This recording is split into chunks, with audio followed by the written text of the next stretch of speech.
We've all seen the self-defense demo or been to that seminar where the instructor is explaining or performing a self-defense technique where the attacker steps out and punches at them and then waits there the entire time for the person to perform the technique. And it is important to break things down and slow them down to a point where we can understand what's going on for us to grasp it and learn it.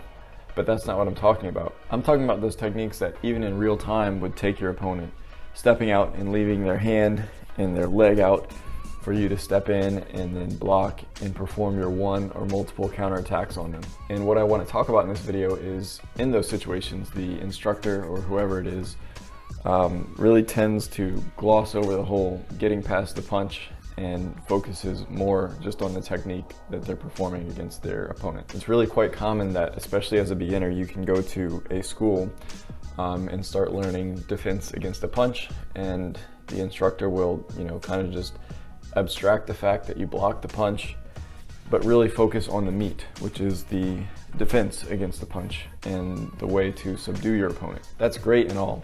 And I understand that when you have beginner students, your goal is to catch their interest and try to keep them interested as much as you can at the beginning before they really get latched into it. So you don't want to spend days and weeks just blocking the same punch over and over. You want to give them a few different techniques that they can put their eyes on and give them something to practice. But the problem is, a lot of these schools just keep on adding technique after technique after technique, and they never circle back to the cornerstone of the whole point of this, which is defending yourself against the punch and getting past the punch. So let's think through this logically. If you spend years and even decades practicing all these different throws and takedowns and locks and submissions, and you develop the best arsenal on the planet when it comes to immobilizing your opponent and putting them in their place so that you and others around you can escape safely, but you never spend any time training your reflexes enough to block or avoid a simple but full speed punch, then none of that matters if that's what your opponent ends up deciding to use against you. You'll never get to apply that technique that you've gotten down to a science that you know will work regardless of any resistance because you've practiced it over and over again,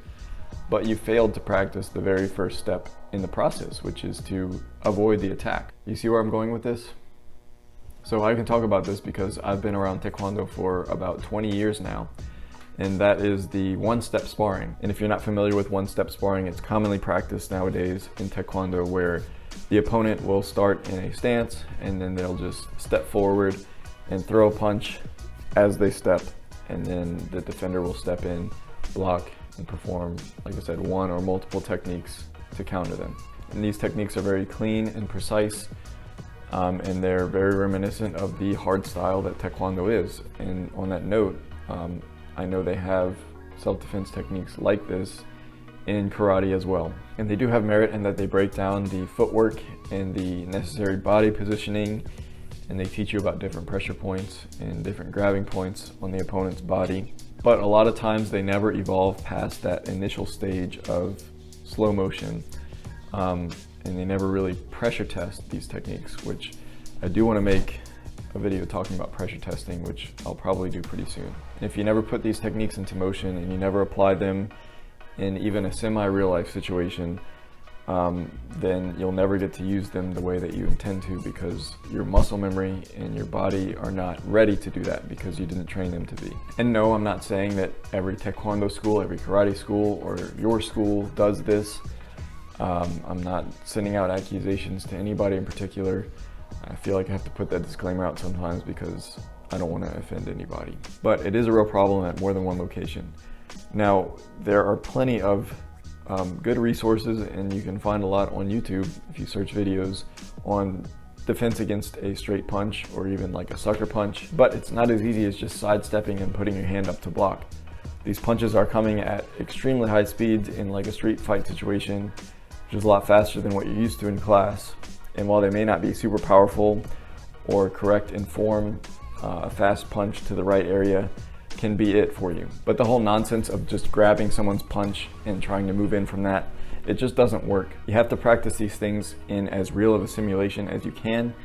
So sparring is super important. So gear up and get used to being hit and seeing the different angles and different speeds that real punches can come at you. So I do teach Taekwondo classes, And for my kids, I do have in my curriculum one-step sparring style techniques, because as I said before, they're good for showing the ideal technique and working on footwork and body position. But I do stress to the students that it's not about the punch in these situations, it's about the technique that you're performing on your opponent, which is why I start introducing the same techniques from other attacks like grabs, body grabs, pushes, and things like that. If you watch my How to Teach Self-Defense Effectively video, you know my philosophy is that I don't like teaching the same techniques as memorizations from the same attacks in the same positions every time, because then your body's only trained to do those in those very finite situations. I think it's important to mix up the attacks and the starting points for these techniques, so you really have to use your brain to figure out how to get to that same ending point from different starting points. And as far as punches go, I see them as essentially instantaneous attacks, and they're very difficult to get to where you want to be from them. Again, you can look up tutorials on straight punches, and your best bet is to avoid them and keep distance, and then try to move in when the opportunity presents itself, because moving in can make these impact techniques like punches and strikes a lot less effective. And then my background's in Hapkido, and I know that like Judo and Jiu-Jitsu are similar ways where distance is your enemy when you want to use leverage. So moving into the body gives you more of an advantage if you're more trained than your opponent is and things like that. I don't care what any instructor tells you, there is no complete self-defense, and there's no way to 100% cover all your bases. There will always be holes in our techniques. There will always be ways to exploit them. There will always be situations that can come up that can get the best of us. The best thing we can do is to continue training and to try to approach that perfection.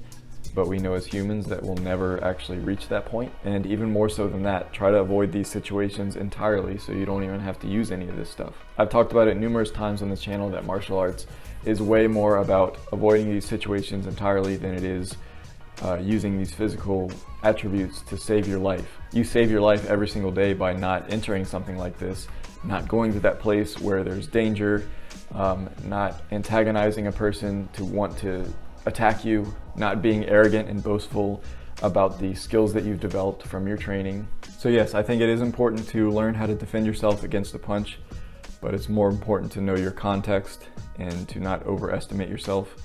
Remember that your life is not an action movie, and you're not the protagonist that is just going to make it through no matter what. So use your brain and make the right decisions. Thank you for watching, and keep training.